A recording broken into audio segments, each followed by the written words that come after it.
Welcome global kitchen studio. ನಾನು ಇವತ್ತು half boil ಮಾಡೋಣ ನೋಡೋಣ. ಇದಕ್ಕೆ ಬೇಕಾದ 3 ಮೊಟ್ಟೆ. ಎಷ್ಟು ಬೇಗ ತೊಗೊಂಡು 1, 2, 3 ಮೊಟ್ಟೆ ನಿಮ್ಗೆ ಇಷ್ಟವಂತ ಮಾಡ್ಕೋಬೋದು. ನೋಡಿ, ಒಂದು ಪ್ಯಾನ್ ತೊಗೊಂಡು ಸ್ವಲ್ಪ ಆಯಿಲ್ ಹಾಕೋಣ. ಸ್ವಲ್ಪ ಆಯಿಲ್ ಹಾಕೊಂಡು ಎಲ್ಲ ಕಡೆ ಸ್ಪ್ರೆಡ್ ಮಾಡ್ಕೊಳ್ಳೋದು ಫುಲ್ಲು ಸುತ್ತಲೂ. ಪ್ಯಾನ್ ಸುತ್ತನೂ ಇದು ಮಾಡಬೇಕು, ಇಲ್ಲಾಂದರೆ ಅದು ಕಚ್ಕೊಂಡ್ಬಿಡುತ್ತೆ. ಇಲ್ಲಾಂದ್ರೆ ಮೊಟ್ಟೆದು ನೋಡಿ. 5 ಮೊಟ್ಟೆ ಹಾಕೋಣ. ನೋಡಿ, ಮೊಟ್ಟೆ ಹೊಡ್ಕೊಂಡು ನಿಧಾನಕ್ಕೆ ಬಿಟ್ಕೊಬೇಕು, ಇಲ್ಲ ಭಂಡಾರ ಹೊಡ್ಕೊಬಿಡುತ್ತೆ. ಸ್ಲೋಲಿ ಬಿಟ್ಕೋಬೇಕು. ನೋಡಿ ಯಾವ ಥರ ಬಂದಿದೆ. ನೋಡಿದೆ 2, 3 ಮೊಟ್ಟೆನ ಹಾಕ್ಕೊತ ಇದ್ದೀನಿ. ಲೋ ಫ್ಲೇಮಲ್ಲಿ ನಿಧಾನಕ್ಕೆ ಬೇಯಲಿ. ಹೀಗೆ ಗ್ಯಾಸು ಫಾಸ್ಟಾಗಿ ಬಿಡಬಾರ್ದು. ನೋಡಿ, ಬೇಯ್ತಾ ಇದೆ ಇವಾಗ.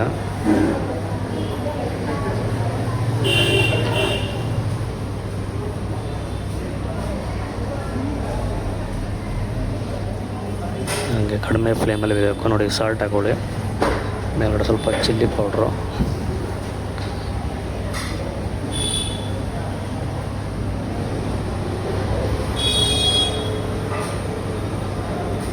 ನಿಮ್ಮ ಖಾರ ಎಷ್ಟು ಬೇಕಷ್ಟು ಹಾಕೋಬೋದು. ಸರಿ, ಇಲ್ಲಿದೆ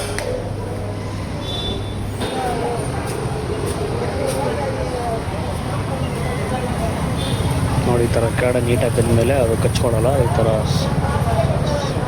ಹಿಂದೆ ಇಷ್ಟು ಬೆಂದಮೇಲೆ ಎತ್ತಿಟ್ಕೊಳ್ಳಿ ಆಗಿರೋದು.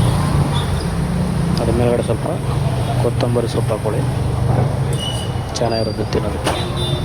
ನೋಡಿ, ಹಾಫ್ ಬಾಯ್ಲ್ ರೆಡಿ ಆಯಿತು. ಇಷ್ಟೇ, just 5 minutes half boil ready. Video like ಆದರೆ ನೀವು ಚಾನಲ್ ಸಬ್ಸ್ಕ್ರೈಬ್ ಮಾಡ್ಕೊಳ್ಳಿ, ಬೆಲ್ ಐಕನ್ ಕ್ಲಿಕ್ ಮಾಡಿ ಸಪೋರ್ಟ್ ಮಾಡಿ.